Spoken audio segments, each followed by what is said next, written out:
ఎక్కడ నెగ్గాలో కాదు తగ్గడం కూడా తెలిసి ఉండాలని. పవన్ కళ్యాణ్ చాలా ఇష్టం అండి. పవన్ కళ్యాణ్ గానీ నేను కొన్ని ఇయర్స్ బ్యాక్ పక్కనే కూర్చొని చూసాను అనమాట. ఒక మీటింగ్ కి వెళ్లాల్సి వచ్చింది.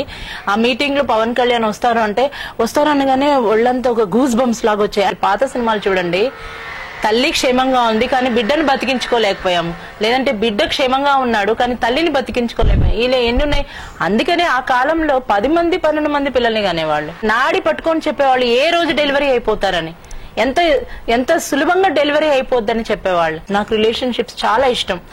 ఫ్రెండ్స్ తో గొడవ పడినా, రిలేటివ్స్ లో గొడవ పడినా మళ్ళీ నేను వాళ్ళని కలవాలని చాలా నేనే ముందుకు వెళ్ళిపోతుంటాను. వాళ్ళు అంటారు, డోంట్ యూ ఫీల్ షేమ్, మనకు అప్పుడు గొడవ జరిగింది, అసలు నీకు పౌరుషం ఉండదా, ఇది ఉండదా, అది ఉండదా, చాలా మంది అంటూ ఉంటారు.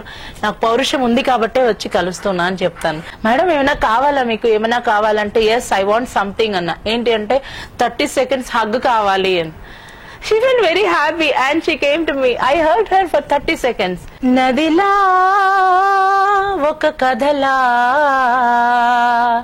సాగిపోవాలి జీవితం, సుడులైనా వెతలైనా ఏవి కావో శాశ్వతం, నదిలా ఒక కథలా.